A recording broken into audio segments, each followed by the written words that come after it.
क लागे कि क बसे लगेबी लगेब हां देन को 10 तरह माडा खाओ काम को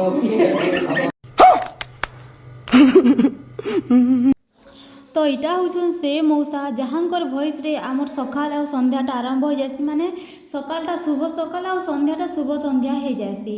मोर कथा से माने रिलेट करि पारबे जेन माने नुआ नुआ घर छाणी करी अन्य जगह गोटे रहबार लगी जाइछन तो सकाल टाइम रे आ संध्या टाइम रे टिके गाँ के घर लोक टिके बेसी सोर लागसी आउ ठीक से टाइम रे का मौसांकर भजन आरंभ हो जासी सकाले आ संध्या रे तो मन के बहुत शांति लागसी तो आज जेहेतु मकर संक्रांति थिला सेतिर लागी आमे गाँव रो ठाकुराणी मंदिर के आसीथिनु मुई तो फर्स्ट टाइम आसीछि आउ ई साइड तो मकर संक्रांति बहुत धूमधाम रे पालन करसन आमर साइड जेनता भाई जुते रे झी माने आइसन माँ घर के